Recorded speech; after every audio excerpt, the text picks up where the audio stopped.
Welcome to the Typical Skeptic Podcast, where we dive deep, you decide. Questioning the matrix from UFOs, where the shadows unknown reside. Rob Khalil busting myths like ghosts in the night. Paranormal pros, secret space ops, yo, we keep it real, no fright.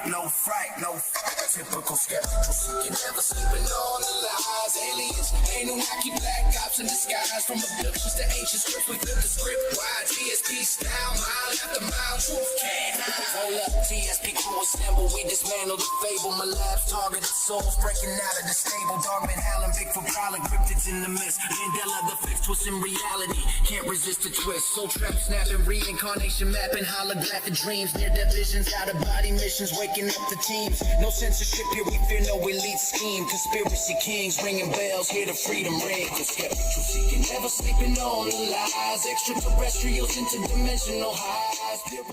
Welcome to Typical Skeptic Podcast. Be sure to like, subscribe, and turn on notifications.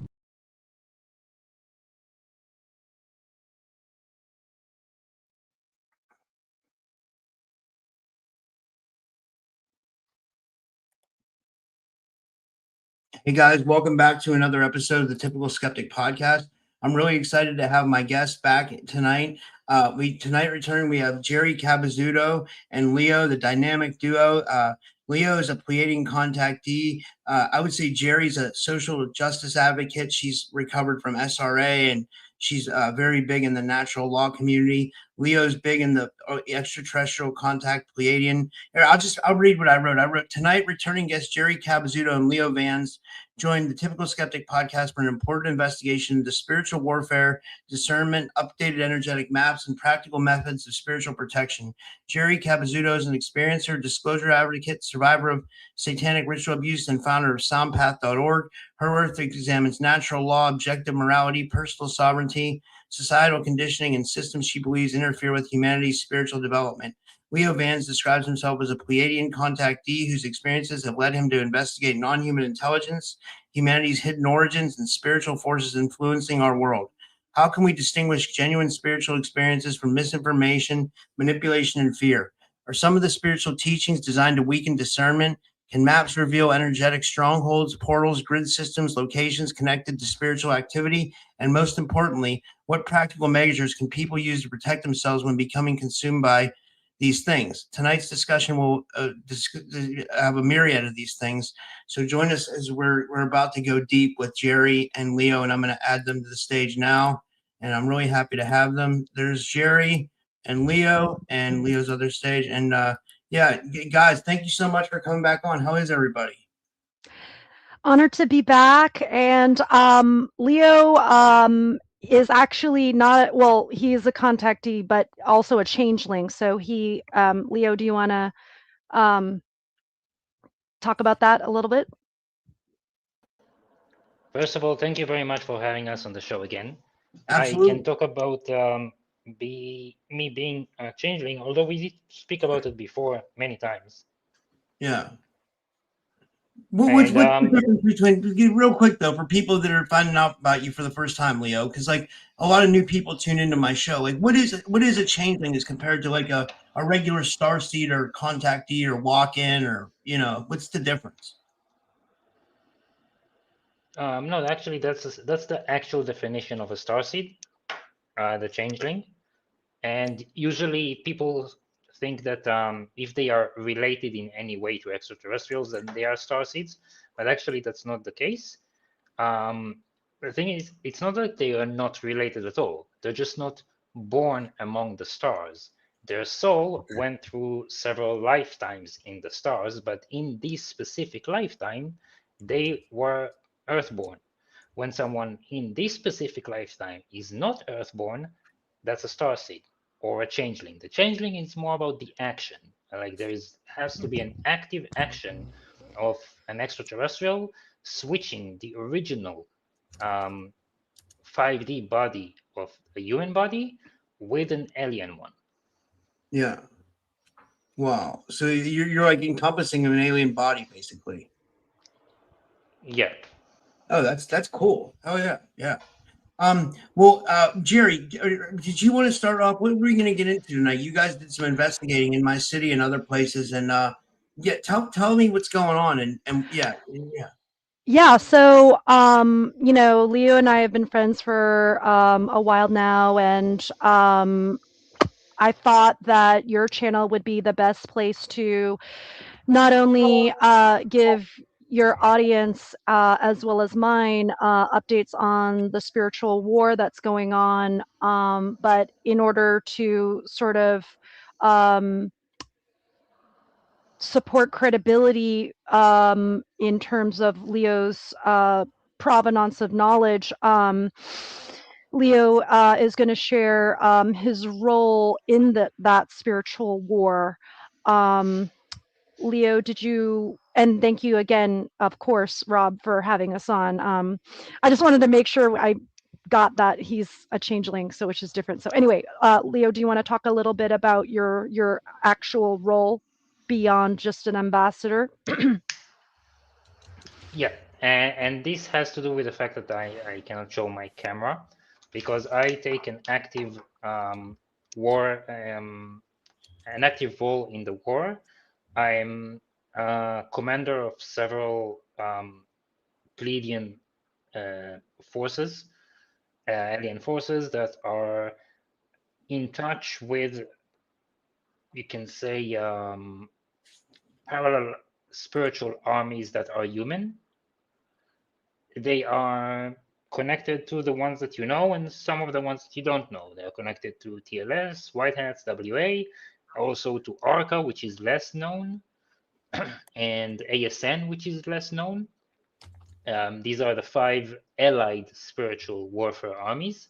There are, of course, spiritual warfare armies of the enemy, people who are human but are not advocating for humanity's future, as well as several alien invaders that are also here either to harvest humanity or take over their planet. And there are also allied forces other than Pleiadians helping humanity take its sovereign right for this planet and their lives. Wow. So essentially, what I'm hearing you describe, Leo, is that in the astral realm, there are spiritual armies from a variety of organizations based here, as well as from other civilizations. And why is Earth, or excuse me, Terra, the parallel Earth in the astral, why is that considered the battleground?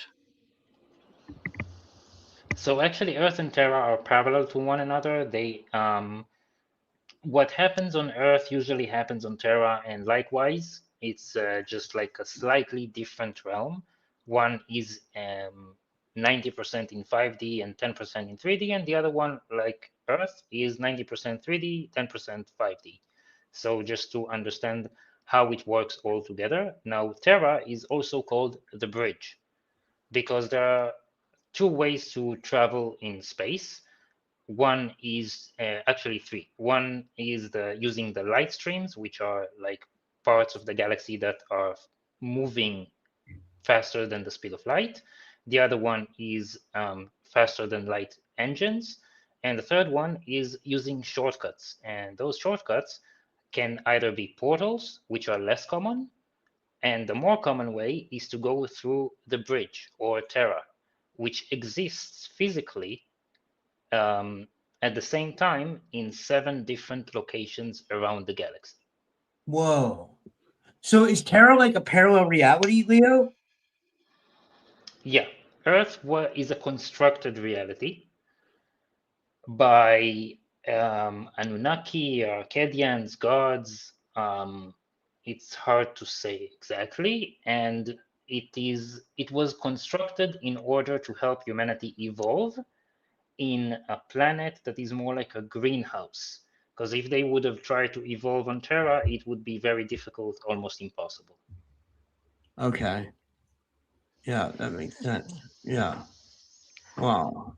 And one of Oh, I Go was just ahead. going to say one of the reasons why I've been trying to be so public about, the Pleiadians, Nordic specifically, being here is because, obviously government has their version of disclosure, but any audience member interested in contacting Pleiadians and other benevolent civilizations can through astral travel. And that's how you can, be in your astral body and connect and make contact. Wow, that's fascinating. Yeah. Where is the spiritual battle mostly, Leo? Is it in the bigger cities, would you say, or is it happening all around Earth? Like, It happens all around Earth. I'd say 30% of it is happening in space, low Earth orbit, air. The rest is on the surface. And for what I would call the surface is mostly underground.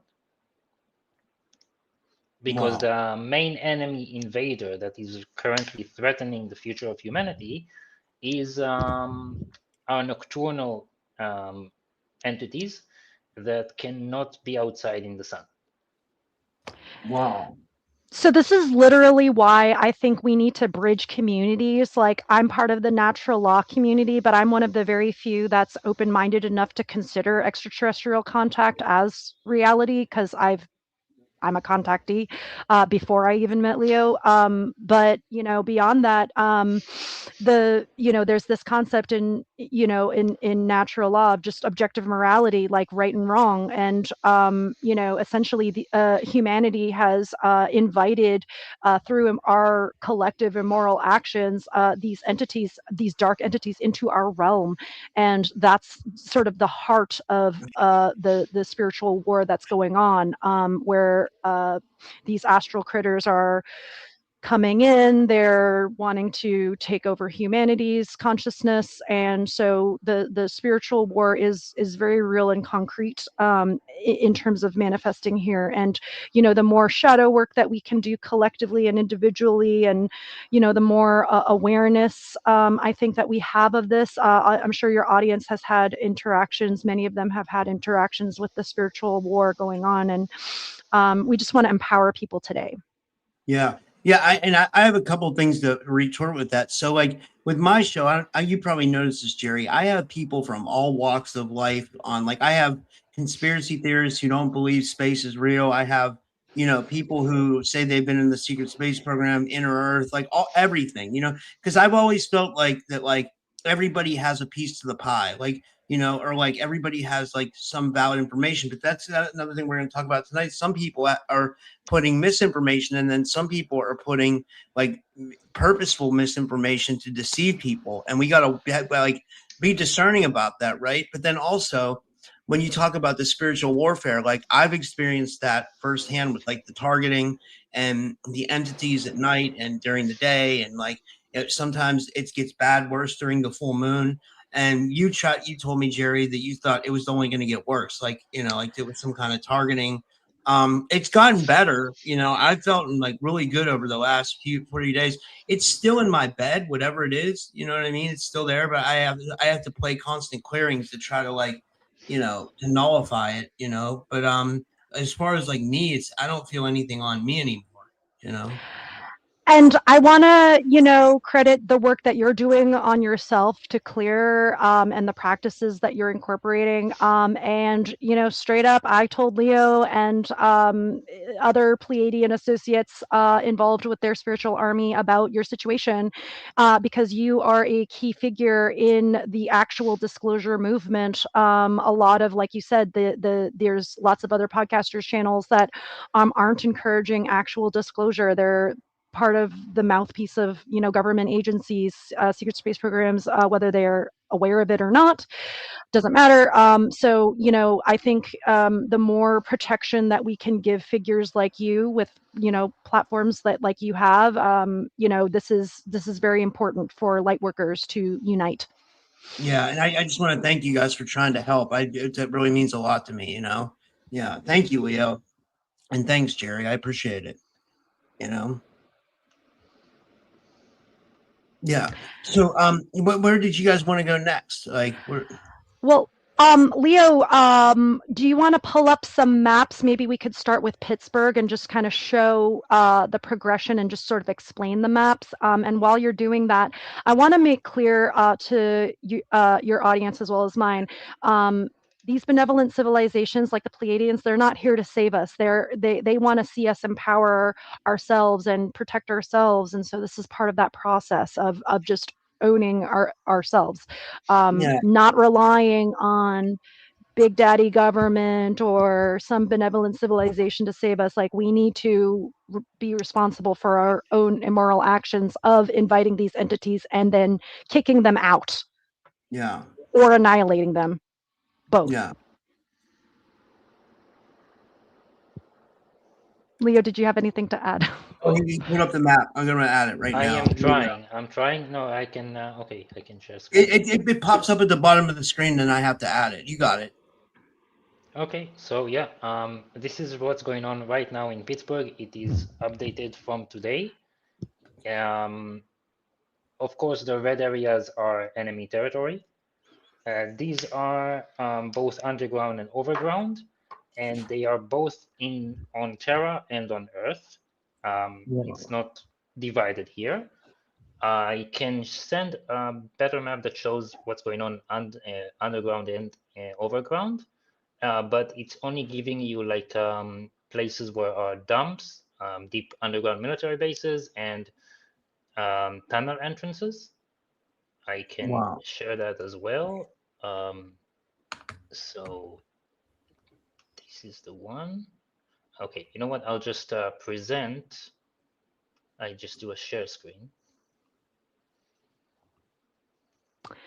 And while you're working on that, I think we need to make clear that because the parallel Earth, the bridge, the Terra, whatever you want to call it, is so close to that of Earth, this is why we're using an Earth-based map to show the astral warfare going on. And, these red areas are corresponding to areas where humans oftentimes are involved with religious, thinking, religion being from the word religare in Latin, to bind. So people who have religious thinking attract dark entities, and that's why you have these sort of like hubs of dark entities, forming citadels and territories. You want to go into this next map, Lio? Yeah, I can explain. I'll just start in around Carnegie. There was a university there that we found like a very dark cult that was not part of the deep state or anything, just like usual people who likes to hunt homeless people and get them through something like Hunger Games. And they obviously attracted those entities. And this is substantiated by Satanic Ritual Abuse survivors that talk about how certain groups take part in predating upon homeless people, children, animals, etc. Wow. Right. So what we're seeing here is the map. The white stars are tunnel entrances. Usually all the tunnels are connected to one another underground, and the deep underground military bases are just with the human allied forces that are basically helping them, usually the deep state or the triad. Wow. AKA Satanists, or people that are involved in satanic practices or mindsets. You know what? Like, it was interesting, Leo. My friend Michelle came on. My friend Michelle, she studied under like Jesse Zebatar, and she did like a breakdown of Pittsburgh too. And she found that it was like really under like the city seals and stuff, where it was like really under like Luciferian control, or like, that there was a lot going on. So it's interesting. I'd love to compare what she found with what you found, because it would be like mind blowing. It's kind of matching up. If you can have it and we can compare it, we can try and go into details to what's going on in every place here. Yeah. It's crazy. Like is that why people feel so targeted, or is that why I feel so targeted here, or what's going on? What do you think? Yeah, you're basically, you know what? I'll show another map. Let me see. And we don't Can want you to show talk the other about one, we the don't want to talk progress? about where Rob lives also on a live. So The progress Right. one. Yeah, so it's you know more or less where you live. And here this map shows the difference between the 13th of July till today. And the white areas are used to be enemy territories that have been reclaimed by us. And you can see that they used to be very close to where you are. The pink ones are remaining enemy territories, unchanged, and the red one that are more red, these are new ones that they've gained during that month. And also you can see kind of their progress. They start from a small community. Like, for example, I'll take the one that you can see. I don't know if you can see my mouse, I guess not, but there is under the Pittsburgh Botanic Gardens, which is in the center left, there is like a McDonald area that you can see that used to be historical or remaining enemy territory. So they start from that, from actually the McDonald, the actual McDonald area there.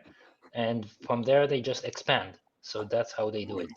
That's insane. Like, and like, what do you do? What are we dealing with here? Like, what kind of entities would you say? Like demons, astral parasites, all of the above, like, shadow people. Like, what are we? Shadow people. Aliens? Like, shadow people. Yeah. Shadow people, they are named by many names across history. They used to be demons. The ones that are actually doing the possession and you need an exorcist for, these are demons. These are the shadow people, actually, not actual demons. So them, sometimes they're called men in black. Usually they are seen in storms, wearing like black hats, and they're all like black. They are also the Slendermans. They are Jinn. the reasons, Jinn. They are the reasons for almost every poltergeist. Um, oh shit! and, and yeah, they are mostly these are the shadow people. Wow. Do you want to, Leo, do you want to talk a little bit about how the astral spiritual warfare translates into the 3D reality through the difference between collaborators and colluders? Do you want to talk a little bit about that? Yeah. So we have a few entities that we have identified. They don't identify themselves, and the way that we call them, which is, I can say, that's the hive. It's not something they call themselves. And we divide them into different groups based on their strategy and aggression. And we also divide them into units based on strength.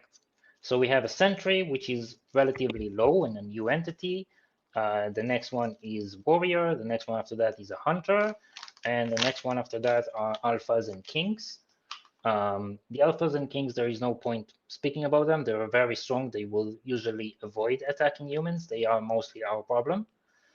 The hunters and the sentries, their main goal is to take over people, slowly feed on their soul energy and lush energy, and from there start to multiply.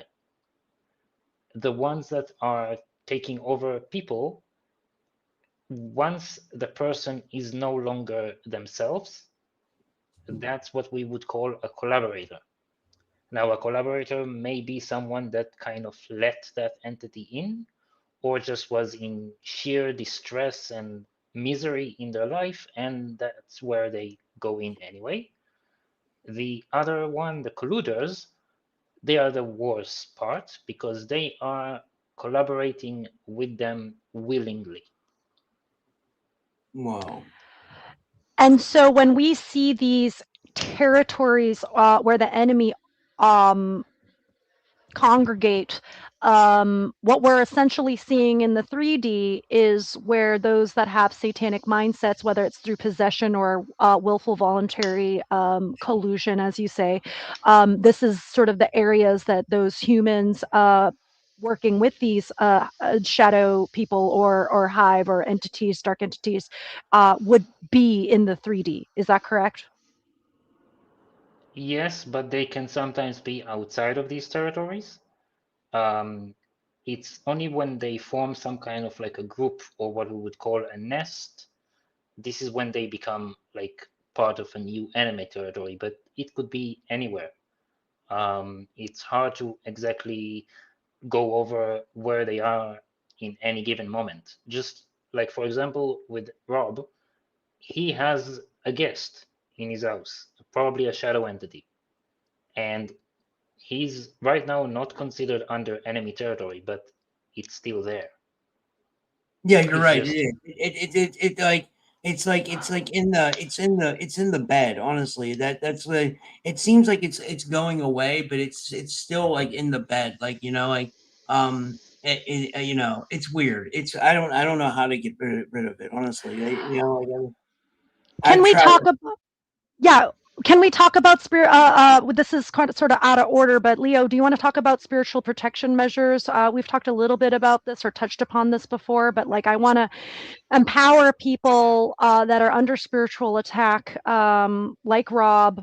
What are some basic things for those that maybe didn't tune in before?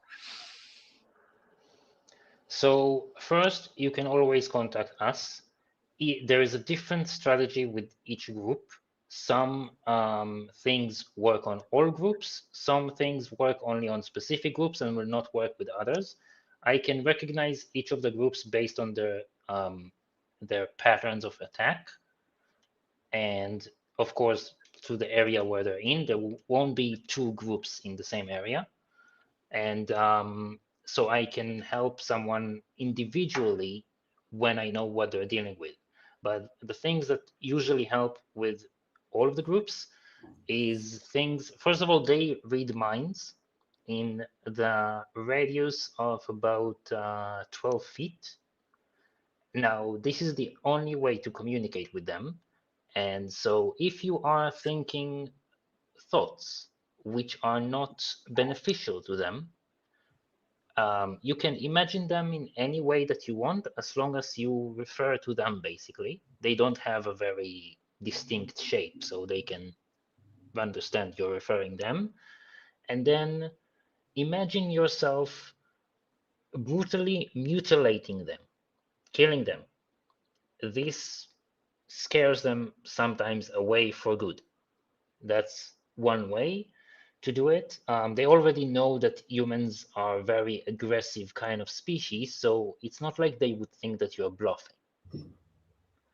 And the other one is to make yourself as mentally balanced as possible, avoiding any loose energy so you cannot feed them. They will try to push intrusive thoughts, physically making you feel uncomfortable just so they can start those um, emotions in you. Now, there are crystals that you can use, like amethyst. They help your mood, not exactly to take them away. And the other way is to find exactly where they are and just flood that specific area with ultraviolet lamps, or just open all the windows both at night and at day, because the solar energy remains, even if you don't see the sun. And although that specific radiation does not kill them, it makes them feel very uncomfortable. It hurts them physically. And because they feed off of our loosh, off of our sort of negative emotions, this is why I was sort of saying at the top that, it's really important that, all the sort of things that, spiritual communities like the natural law community talk about is, people need to do their shadow work. They need to examine any sort of traumas of their past, childhood wounding, etc., healing those wounds so that they are spiritually strong and not vulnerable to these attacks and to these intrusive thoughts that may come in. Would you agree with that? Or Yeah. In a nutshell, yeah. They used to harass humanity since its dawn.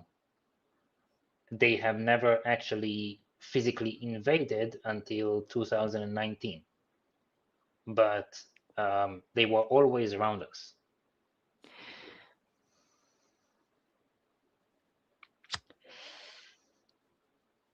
See, in my case, it feels like someone was like sending me like black magic over and over again. That's what it felt like, you know? It felt like someone was like, so at first I thought it was someone in the community, but then I think they want you to think that way, maybe, like Actually, in your case, it's true. There is someone in your community. and we can talk offline about that, Rob, because we can explain your situation more, and I I don't want was, to. I Yeah, was right then. Okay. yeah. Okay. Yeah, we also have a Um, name, but they are probably not using that name. Yeah. and kind of focusing or zooming back out, for people that are light workers in the audience, how are we getting this intel? Well, if you're like, for example, Rob, you sense something in your room, you don't need anyone online to tell you that that's there. You know it, you feel it. So these are obvious things that you can do on one's own. We've also talked on previous podcasts about how people can, you know, dot 3 out of the 4 corners of their mirrors to prevent, portals or whatever. Having selenite balls, spheres, stuff like that too. Yeah.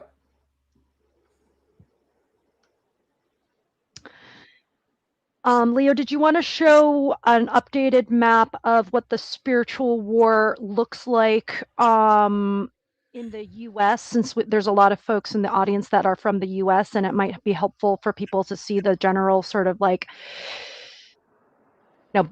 status of the war on a bigger scale? Yeah, I That would shared be that cool. map. I called it safety. Okay, well, I'm gonna remove this one. Okay, so I got safety move. Adding that now. There you go.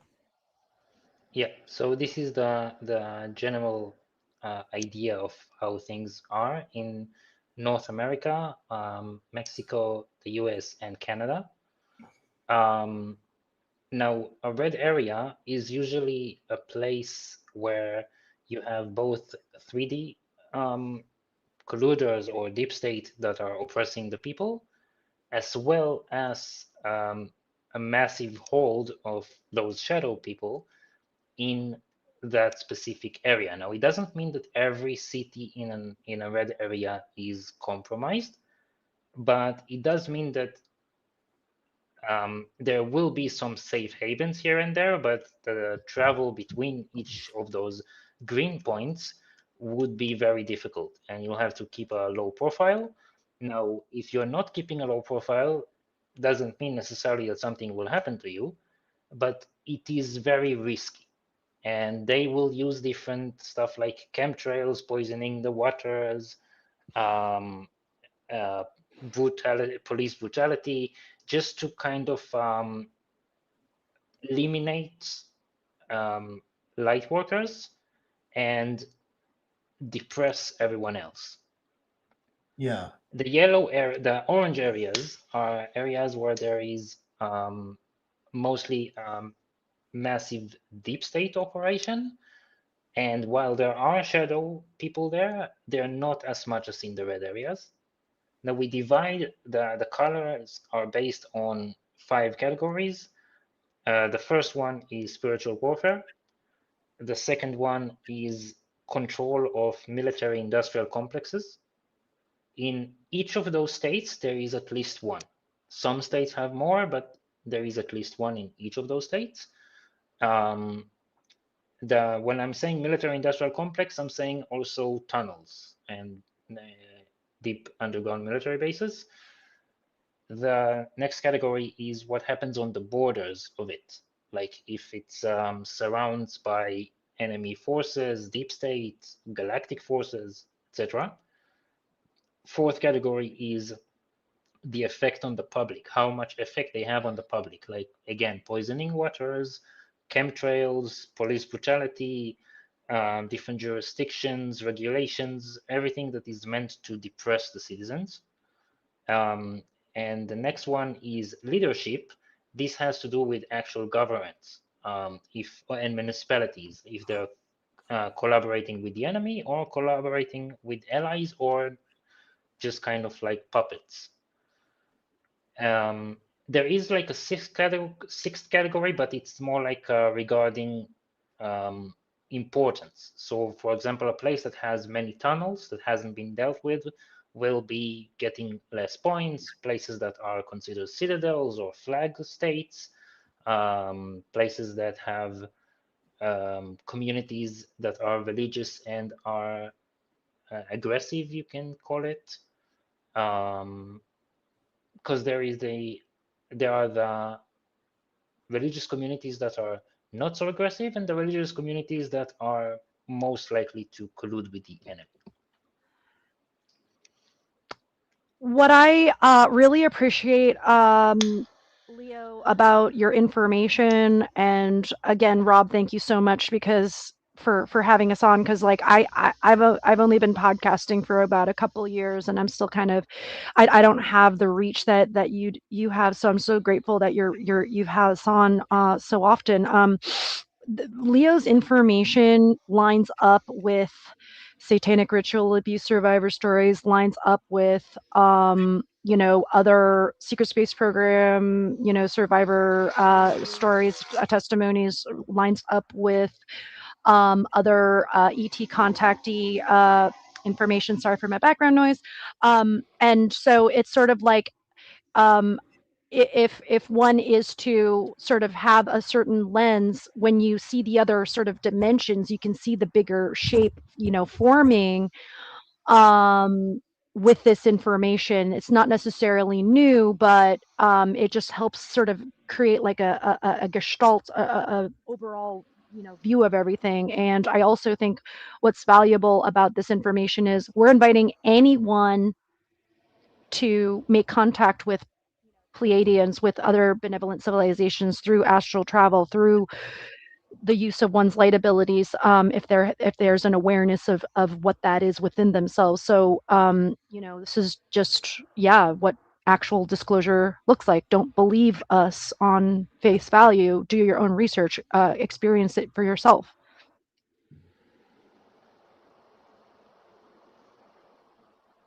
Do you guys have anything to add to that, or? Well, okay, I got something to add. What about the data centers, Leo? Do you know anything about that? Why are they trying to put these data centers in? And like, I mean, like, is there like a more? I mean, they're already bad on the environment, but is there even a more nefarious purpose? Like, so for example, like Sonia Testerman came on my show, and I actually made a short out of this, and I put it on my Instagram. She thinks that people are actually they're building to get the data centers to actually for the negative forces to like reincarnate people, and when they die, they'll actually get reincarnated into a data center. Now, I'm not saying that, she said that, but like, are there like a more nefarious purpose for the data centers? And like also like the flock cameras are going up everywhere. Like what is that like part of like this nefarious like Luciferian force that's like maybe human that's working for the darker side? No, so this is a more complicated part of the war, and unlike what humanity was led to believe all of this time, war is very messy. Allies are not 100% good, and the enemy is not 100% evil.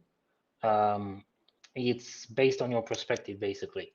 Now, unfortunately, the allies, now the Pleiadian armies, they are working on themselves to fight those invaders, but they are working with different human proxies, you can call them.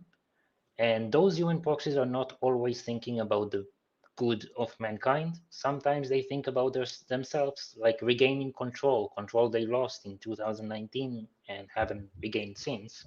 Yeah. And those flock cameras are actually from one of the ones that are allied with humanity, which means there are worse proxies out there, and they are among the good proxies. It just kind of tells you how ambiguous this whole thing is. What is a proxy, Leo, for those that aren't aware of that terminology?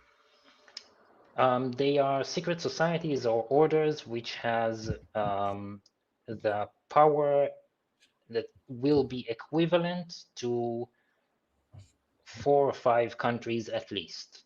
They usually monopolize a certain aspect of life as well. And so, as a sort of Pleiadian military figure slash ambassador, you've already made contact with various groups or secret societies slash proxy slash orders, and so that's how you're getting this intel. Is that accurate? Yeah, unfortunately, I have to kind of interact with them on a daily basis. Most of them are psychopathic, so that's why I'm saying unfortunately. Yeah. The one with the flock cameras are the ones that is monopolizing the nuclear material out there. So every nuclear power plant and every nuclear weapon is under their jurisdiction, Yeah, and I except saw in the maybe comments North Korea. someone said the Israeli people, like, guys, you got to understand, like, okay, their government's bad, but so is our government. It's not the people. It's the governments of the world that are causing the problems. The people are just like you and us. You know what I mean? The people just want to live normal lives, and, like, it's never the people. It's never a certain group of people. It's always the governments. That's what you got to look for. And honestly, and like Leo's talking about, like the hidden forces that we don't see, like the aliens, the entities. You know what I mean? And there are groups that work with those entities. And it's not one sect of people. So I mean, I see that a lot in the conspiracy community now, that, like, this one sect of people is getting, like, a brunt of, like, a lot of, like, stuff. But, like, we got to remember that it's, like Joanne said, she said correct, Rob. Yeah, like, it's never. Yeah, sorry, go ahead, guys. I just wanted to clear that up. Yeah, it's part of the divide and conquer strategy. They don't want you um, to group with other countries, because then they will have to fight the entire world at the same time. Yeah. Instead, they just keep them divided. Right. Like if people are getting saying, "Oh, it's the Jews or it's the Jesuits, it's this group, it's that group," we're not going to those that are light workers, those that see through the veil, those that see through the divide and conquer, can just really see who's objectively acting right and wrong. Now, that is not to say, I mean, there's plenty of brainwashed American based people that, support government actions. And so it's like, that happens everywhere across You're the exactly world. right.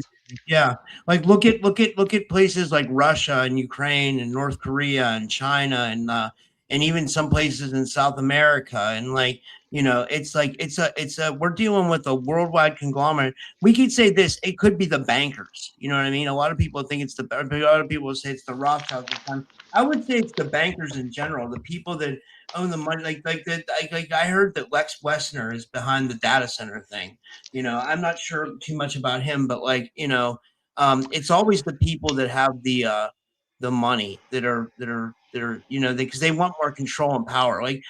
For example, like Elon Musk has trillions of dollars. Like he bought X, great, that was great, but like, why isn't he helping humanity? You know what I mean? Why isn't he helping the homeless? You got to think about that. Like, if someone has trillions of dollars, why aren't they helping the homeless? Get like our veterans are on the street. Like, people who fought for our country are literally pissing on the street.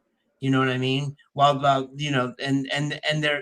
they do a crazy thing. They put immigrants and like illegal immigrants in houses. Like, it's crazy. Like, and then they do that to get us upset. But like, you have to see through the veil that like that's a psyop. They're doing that on purpose to do that. Like the problem is the people in control. Absolutely. Activity in the chat, and maybe Leo, do you want to talk about why the hive entered our realm in 2018-19? You want to talk a little bit about that? I will. I just want to interject for a moment. For Okay. example, on Elon Musk and stuff, the proxy world, they own the money. They print the money. Money is meaningless for them, for these groups. Yeah. In terms of power, it's only what you control. And unfortunately, Elon Musk does not control many things. He's only rich on paper. If he gets that money out of everything that he owns, it would be summed to a mere millionaire. Yeah. Okay. Yeah. Now, regarding the hive, again, Geri, what was the question? Why 2018-19 did the hive, I mean, they've been around for like approximately 40,000 years, right? How did they get into our realm in 2018-19? So there was a guy, well known to everyone, Epstein, that we call that person, the type of a person, a Thanos, like from the comic books. It's a person that was not a colluder, not a collaborator. He knew exactly what the hive is, and he worked his entire life to find a way to bring them in. And they gave him instructions on how to break reality and rift a hole through it so they can come inside.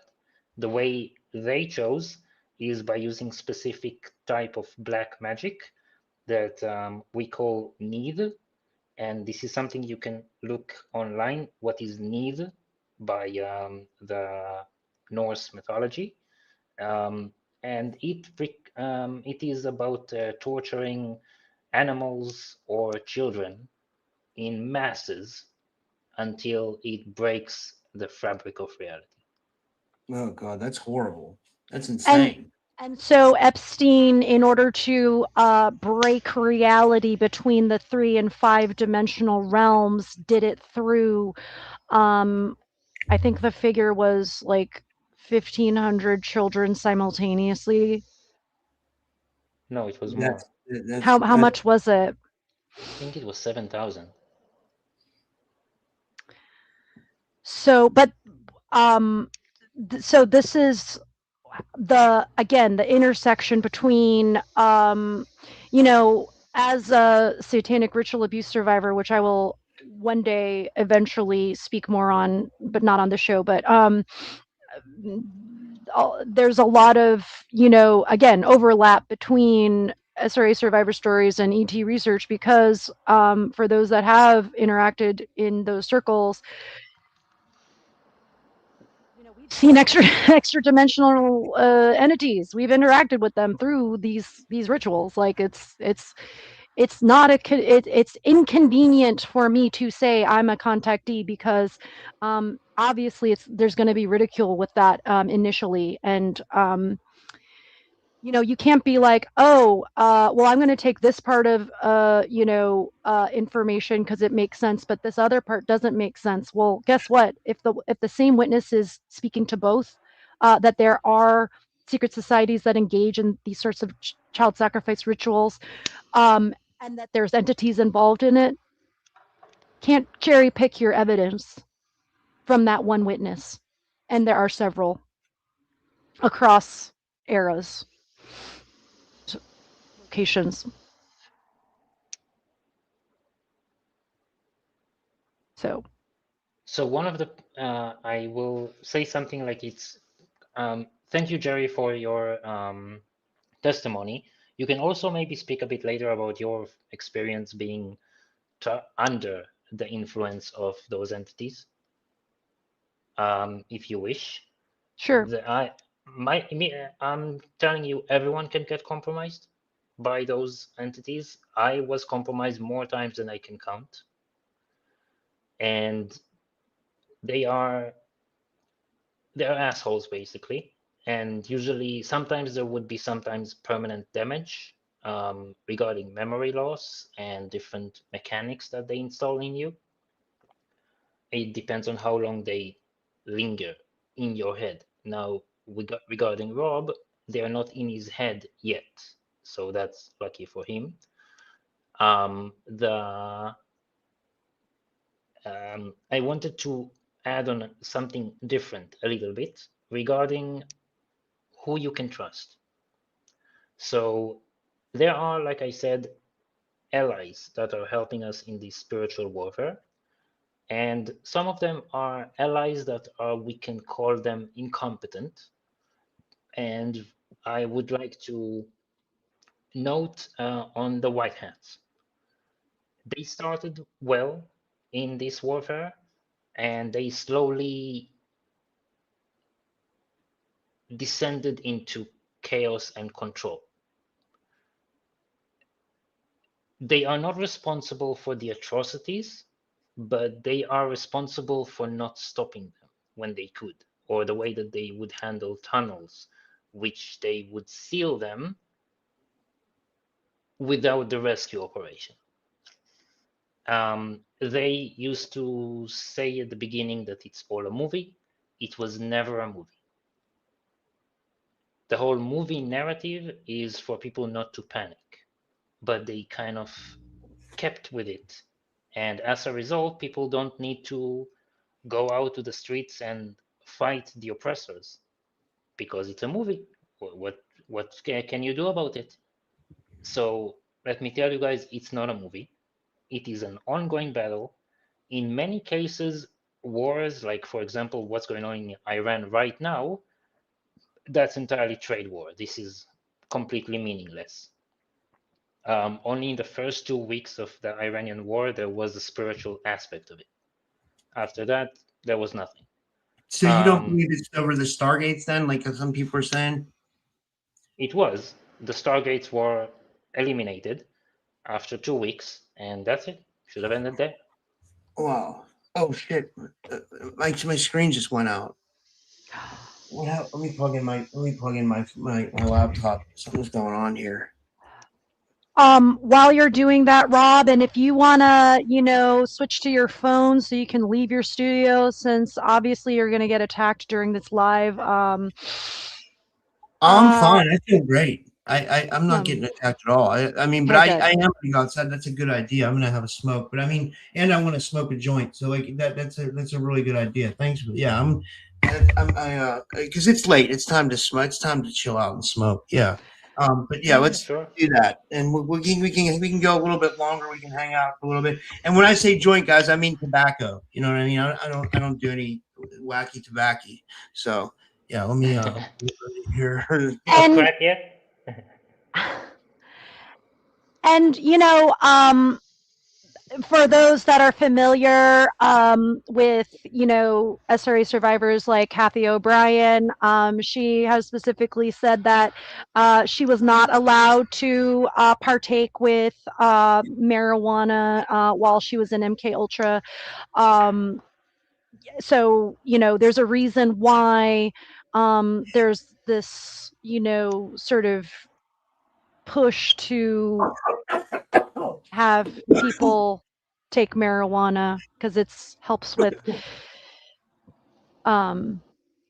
deprogramming. Yeah. I'll be ready for switch to go outside. Okay. Well, I guess while we're transitioning, I can speak to what Lio was bringing up with regard to There was a question from Enika about like how do we know if we're compromised? Oh, do you want to talk about this map first, Leo? I brought that up before I go outside. I figured I Oh. thought it would be important. Yeah. Oh, yeah, we can talk about this one. This is a more detailed on what's your role in life and how dangerous places are. So if you're just a listener, you're not an active um, part of the community, which is fine, you're still a light worker, then there are different safety regulations. So dark green safe, grass green safe as well, yellow safe as well. In the orange ones, you should be careful. On the red ones, um, it is going to be unsafe for a podcaster. The of course the dark green is always means it's safe. Now safe, but just remember you're a light worker and you are attracting attention. So be vigilant no matter what. In the yellow areas, you should be cautious. If you're a leader, for example, Rob is a leader because he has an audience. So he's not just a podcaster. And a leader needs to see those areas a little bit differently. So, for example, the state that he's living, he is considered unsafe for him, but it's not yet dangerous. For a fighter, which you be soldiers or remote viewer or someone who is actively part of certain groups in orange and red states, they need to basically evacuate.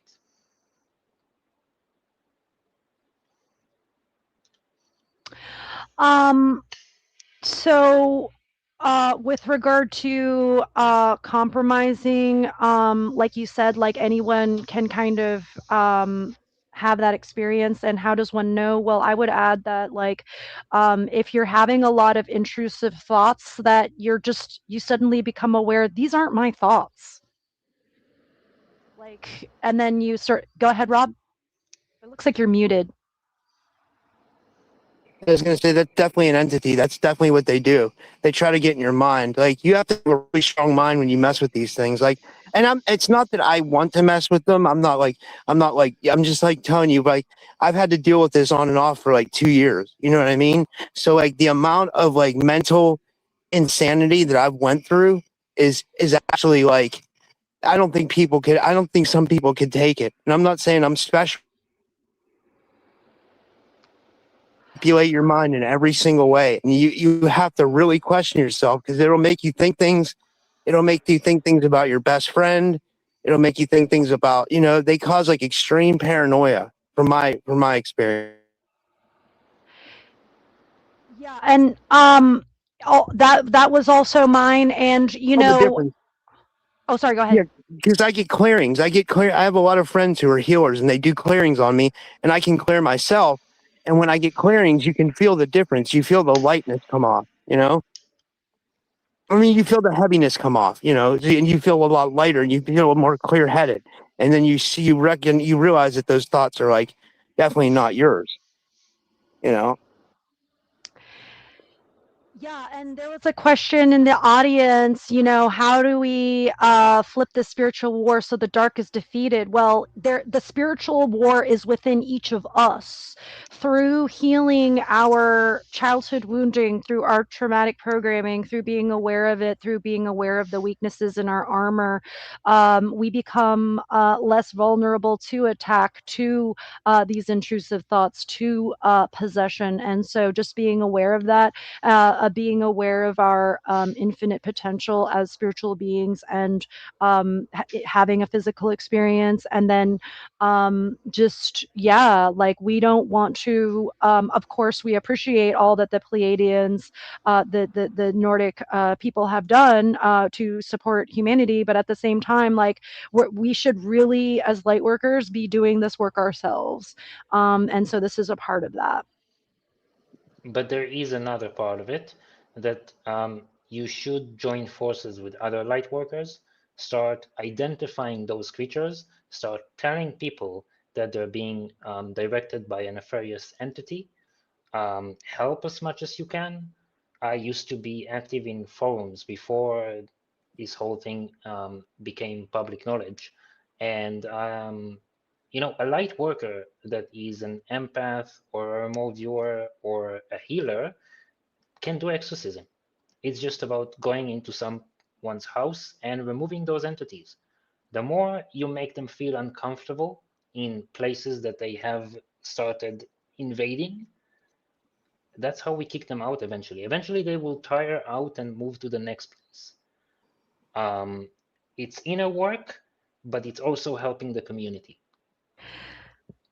So on that note, I never actually told you, Rob, so I guess I'll just tell you now. When I found out that you were being spiritually attacked, I performed an exorcism remotely for you. Wow. That's how we got so much intel on your situation. Yeah. And so the more that people can do that for each other, but also being aware of the risk. And so if I'm exercising something from somebody else, that means I'm taking it on. So, have to take responsibility for our choices in the war as well. And just, now I have this entity attached to me. Now what should I do about it? And so, you have to sort of, I had just come out of kicking an entity out of myself, and I thought, oh, okay, well, I'm strong enough to handle somebody else's, and it was a hard-won battle the second time, and it might have been not the most well-advised decision at the time, but I'm glad that through together we can heal and help and support each other so that ultimately we're not alone here and we're stronger together. Yeah.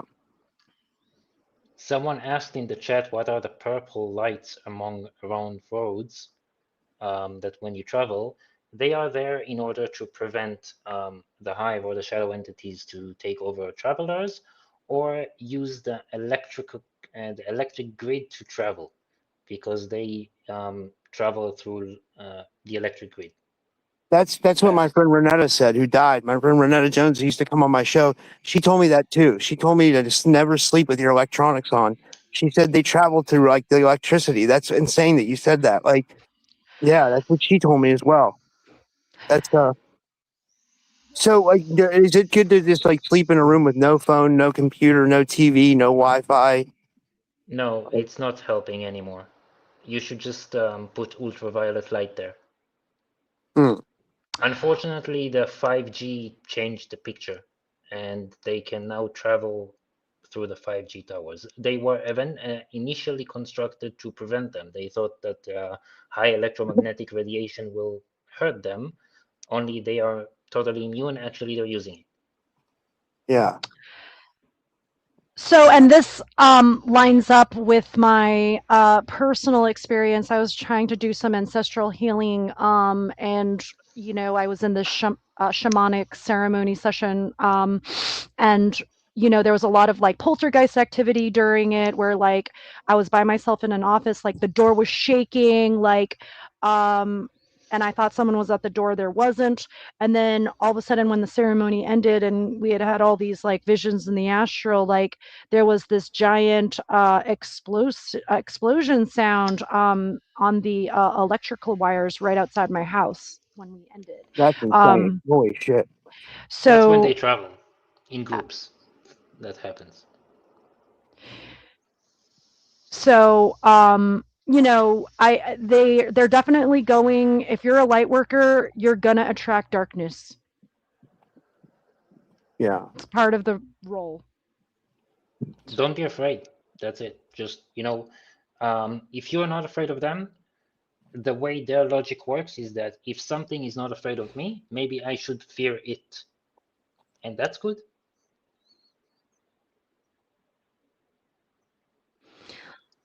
Shout out to my friend Enika, our friend Enika, in the chat. She's taking the equivalentics class. Lio is teaching equivalentics. We have some classes posted on the NGT channel, which I'll post again. But equivalentics is a simplified form of quantum mechanics that helps people understand things like remote viewing, interstellar travel, etc. If anyone wants to learn that, you can check out our YouTube channel at Narrow NGT. Yeah. You know what's so weird about her? Like, I know her, like, she'll probably tell you she used to hang out in my old channel. Like, I remember her. Like, I remember her face and I remember that name. Like, I remember her being in the old group that was on my old channel. But, like, yeah, that's cool. Yeah. I don't know if she remembers. Like, she used to come to some of the shows. Yeah. Like, I don't know. I think so. Yeah. Oh, Um, yeah. A lot of people that we attract in our personal lives. I mean, I for one feel like I'm constantly meeting light workers. Like I just yeah. sense it. Like they're just I attract Pleiadians. Honestly, I've met a lot of people here that have ties to them. Just saying. And it's a beautiful night out tonight. I would say I have a flannel shirt on and a pair of shorts and I like and sandals. And it's like, I would say it's like maybe like, I don't know, it has to be like 60, 65 degrees. The wind's blowing a little bit. It's like it's not hot, too hot. It's not cold. It's just like perfect. Holy shit. Aww. It's a really nice night. And this is inspiring, Rob, that you're doing this on your shows because we need to get outside of our desks, out beyond, in front of our computers. And the more we can go outside, be in nature, and also just, like interact with each other in person as much as we can too, which, we did that show and that was so fun to meet you in person. Yeah. So, Oh, yeah. yeah. You know what? I've been working out now for like 2 weeks. Like this is crazy. Like I got blood work 3 weeks ago, and like my triglycerides were high. Not cholesterol, I guess my triglycerides. And then all I did was like I kind of watched what I ate, excuse me, and then I like would like walk like 5 to 7 miles a day because I used to be an avid runner. I used to be in really good shape. I used to run like 5 to 7 miles a day, but now I do that with walking. Well, anyway, after walking for like straight for 2, 3 weeks, like I got my blood work done again. My triglycerides went from 300 to 96. Like, so Oh, it's like you can heal your body. Like, I think the body has an amazing way to heal fast.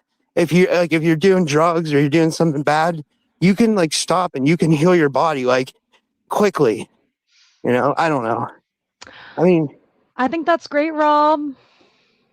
yeah, like have you ever heard have you guys ever heard other stories of people like, doing something like eating bad or whatever, and then they change it up and like their body heals like, like I've heard other stories like that, like where I think our bodies are like amazing, you know? Yeah, so I work at a plant-based school, Solid Rock Community School here in Florida, and I have a coworker who had some cardiac issues, and once they went on a plant-based diet, their entire lab work changed. All the cholesterol issues, all the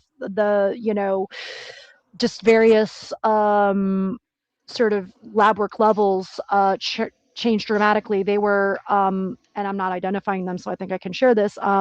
They were at risk for, I think, type 2 diabetes at the time, and that's completely gone away.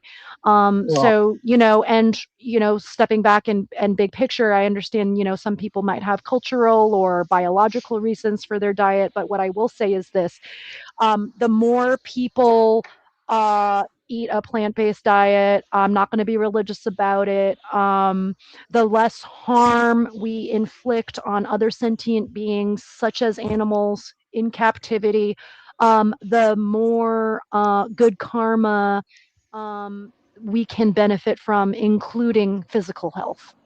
yeah, yeah. I'm starting to really believe that, My friend Michelle from New York, she lives in a van. Like a lot of people are doing that now. They're living in their vans in New York and stuff. Like anyway, so she has her house. Her house is like her van's transformed into a house. But anyway, she's vegan and she's always like getting on me about being vegan. And it's like, seriously, I'm like pretty close to vegetarian. I'm like, I'm pretty close. Like, like yeah. I don't want to say I've made the switch completely because I don't want to lie, but like I'm working on it for sure, like And just about it, like if I'm all about harm reduction, right? Like I'm not going to convince the entire world to go 100% vegan, but what I can convince people is, consider eating more plants. Yeah.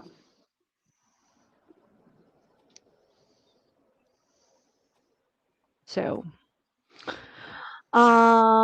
anything else to add, guys, on this idea of how to empower light workers in the audience against spiritual attack and stuff? I can't think of anything, Well, contact us if you're being directed. We can help on a more like personal level, even sending forces in the astral realm. It's what I do. And now it is important to understand that once you fight back, they are going to increase their hostility towards you. So it's not always about making them afraid of you, just uncomfortable around you. Because when you take an active stance, things will get worse.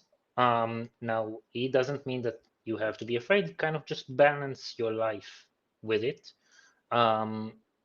If you are being attacked more aggressively, you need to start learning how to do spiritual warfare. Yeah. To kill them, that's only going to be in the 5D. Or with radiation, not solar, like nuclear, which you don't have access to.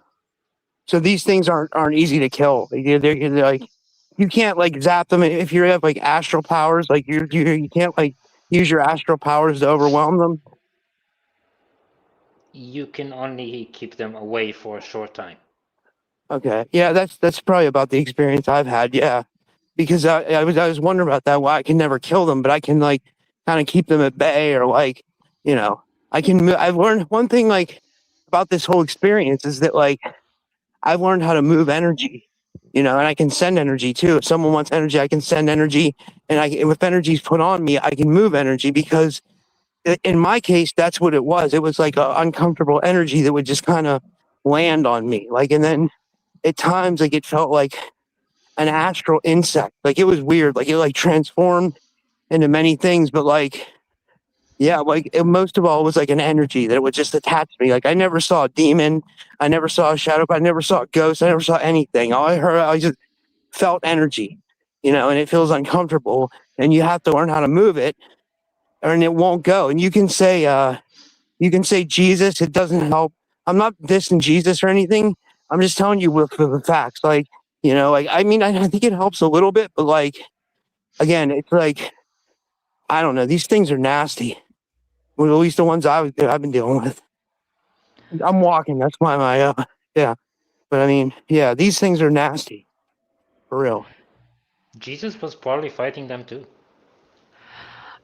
And, I noticed that there's some, this is common amongst religions, right? This idea of externalizing one's infinite potential, divine connection with Source God Creator outside of themselves through figures, deities. And, one thing that I've been really stressing with this alliance between humans and Pleiadians is that, so often is the case that humans are just ready and willing to worship an entity that they don't understand or they think is like whatever higher than them, and like, okay, well, yes, overall collectively the Pleiadians are more advanced, but we're not here to worship or create a cult here. If anything, we want to empower people to again see the infinite potential within each of us, the divine connection within each of us. Yeah, absolutely. I mean, yeah, I think the more the people empower themselves and the more people unite, I think the better we'll be. That's why like I really like that you're like trying to bridge communities, Geri, because I feel like I've been trying to do that like with my show, and then I see all these arguments within the community, and it's like I don't know, I just try to get along with everybody. But I mean, I know that like I've had issues with people too, but it is better if we could try to unite, like honestly, like.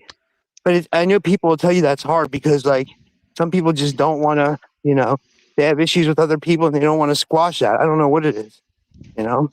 But I mean, yeah, it's weird. That's kind of what I've noticed in the community, you know.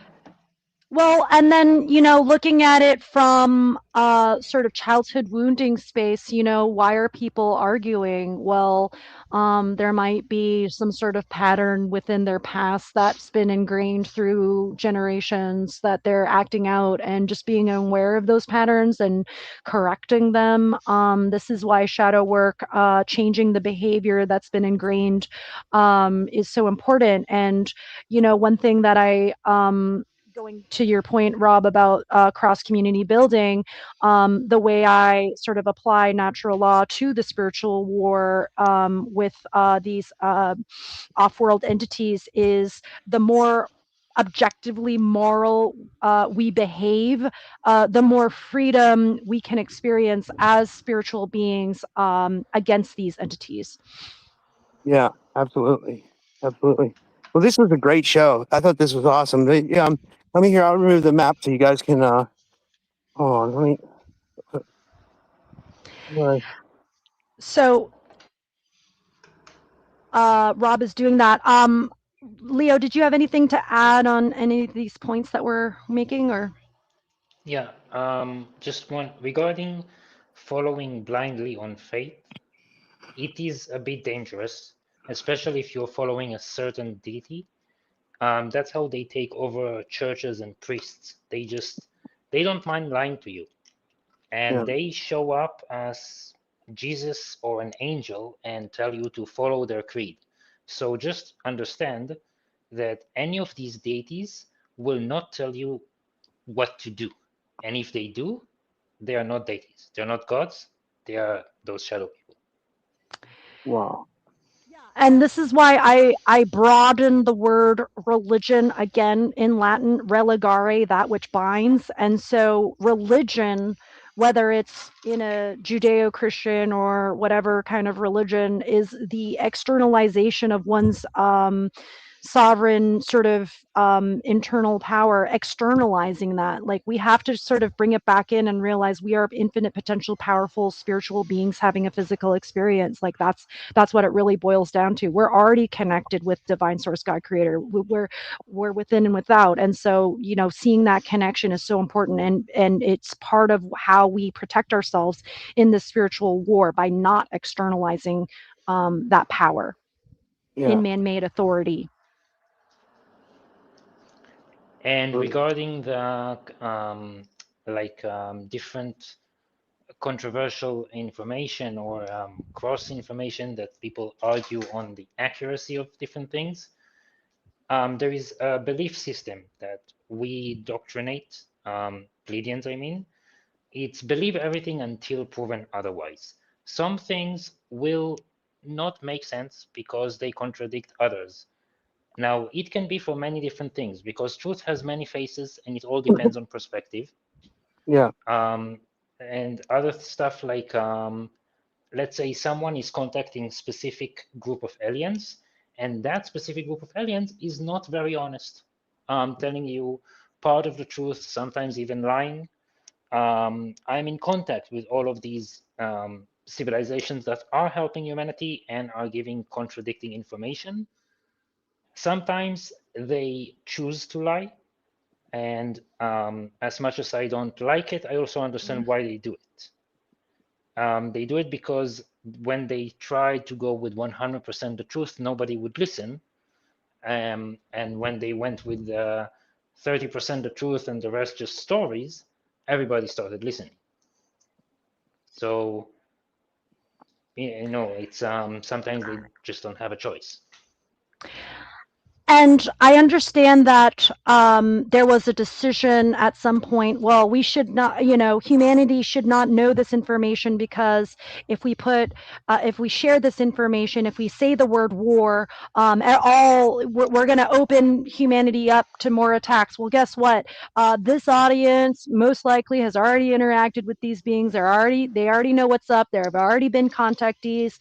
Those that want actual disclosure, go and experience this stuff yourself. Go start traveling when you're asleep. Work on that. There's the wild technique that you can work on for out of body experiencing.